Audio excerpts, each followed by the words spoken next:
Joe Bowen, welcome to Australian Musician and welcome to the Melbourne Guitar Show. How are you? I'm very well, thanks for having me. You're out here this time for Ibanez doing a masterclass. How's the tour been going? It's been going great. I mean, I'm a little jet lagged because I've come from pretty far away, but other than that, the clinics have been great and people have been really engaged and participating, and it's just been really fun for me. Yeah. You just do this sort of thing all over the world. I imagine you get asked the same questions a lot, but do people still surprise you, the questions they ask? Sometimes. I think what's nice about being in Periphery is that generally the fan base is pretty in tune with what we have going on in our lives, and whether it's to do with the band or our personal lives, so they kind of have a sense of what they want to know about already. It's true, I do get asked the same questions quite a bit, but they're always phrased slightly differently, and I'm getting better at answering them. So, I think it's a good thing. I think that we're more close with our fan base than average bands or whatever. What do you hope that people get out of a masterclass when they come to one? I just hope that they got to see the songs they wanted to see performed up close and personal, but I also kind of want them to see that any goofball can do this. I don't claim to be a super shredder or anything like that, but if you just put your mind to it, you can do clinics and you can be in a band that tours the world and stuff. So. You're out here this time for Ibanez. When did Ibanez and yourself get together first? I think I played my first Ibanez in 1996, so I've been kind of hooked ever since then. I got hooked up with them in an official capacity in 2010, and then in 2013 they offered me a signature line.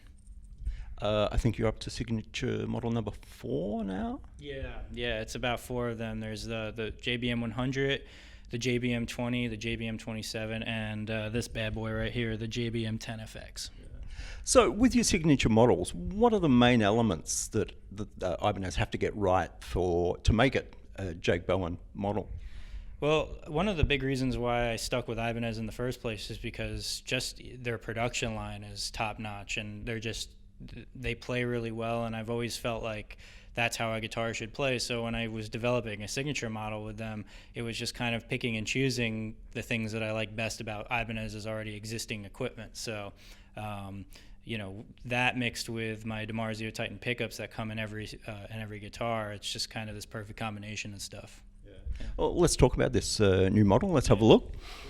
A very minimalist design. Are you a neat freak in general? Yeah, kind of. People think I'm like a serial killer or something, but I just like clean lines and, just keeping things simple. Yeah. And what about the tone range of this guitar with these pickups? So in Periphery, I play lots of different things. I'm not just like the lead player or the rhythm player. I'm kind of whatever the songs call for. I generally, since I'm panned in the middle live, I'll tend to do leads and cleans, and sometimes I'll double the guys on rhythms. And I'm also doing backup vocals, so sometimes I need to take parts that I can sing and play the guitar at the same time. So those are all kinds of things that I'm thinking about. But I needed pickups that could do everything without kind of, I guess they're a bit of like a jack of all trades sort of pickup. So the bridge pickup is a pretty hot output pickup because I'm a light picker, so I think that I can get the aggression that I need out of a hotter pickup. And then the neck pickup is nice and smooth and buttery and really good for cleans, and which I play a lot of. So, and I also have a 5-way switch on here, so I can get lots of different combinations of the coils and kind of get some interesting Strat-like tones out of there too. So it really does everything for me. How many prototypes were involved in this model? Well, this is actually the prototype. Okay. Yeah, this is the only one. Actually, no, there was one before that. I forgot that. It was basically the same thing, except that it didn't have a painted neck, but we decided to go with a painted neck. It's a little yellow because I'm in venues with lots of cigarette smoke, so that seemed to stick to this guitar. But yeah, other than that, it just, they nailed it right out of the gate. And you're a fan of the satin finish, the neck, the painted neck? Yes, yeah, I know that's kind of, some people don't like painted necks, but, and I'm generally one of those people, but with the finish that Ibanez uses, it feels really good. It almost feels like there's no finish on it at all. It's just like a natural finish. Yeah. And with your solo stuff, I imagine this guitar is versatile enough to use for that as well?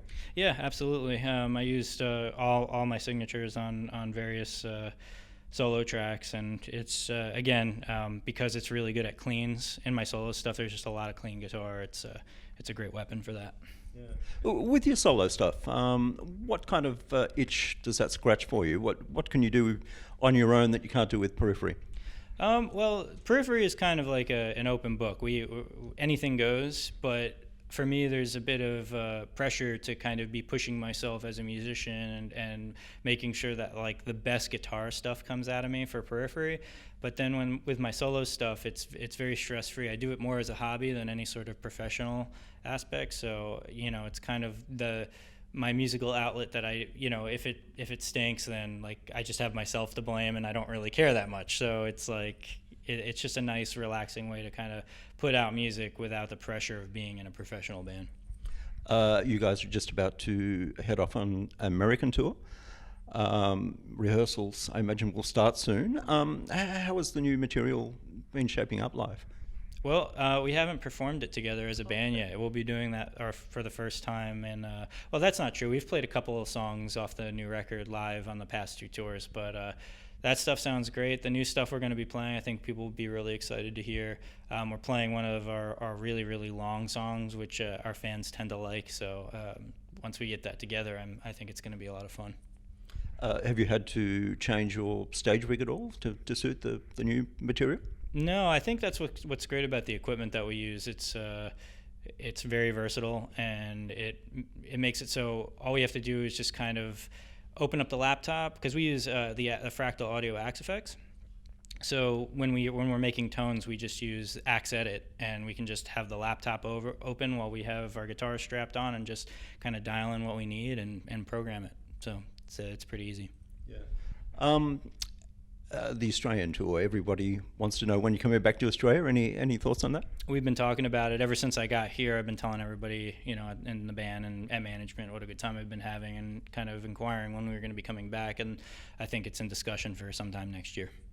Yeah. We're at the Melbourne Guitar Show today. You're just about to do another session. Do you like playing to things like this? Do you do NAMM often? I go to NAMM when they need me to go to NAMM. Generally, I'm not the most social person, so it's like very hard for me to speak all day and be on my feet all day. I'm a bit of a homebody, but when I go, I always end up having a good time because all my friends are there. And but I'm really glad that I got invited to the Melbourne Guitar Show. I've heard about it, and finally being invited to play is really cool. Yeah. Any chance you might go home with a couple of pedals under your arm? Maybe. I mean, there's some good stuff out there. I saw a bunch of cool booths already, so yeah, it might happen. Jake Bowen, thanks for your time, and hope to see you back in Australia very soon. Thank you very much.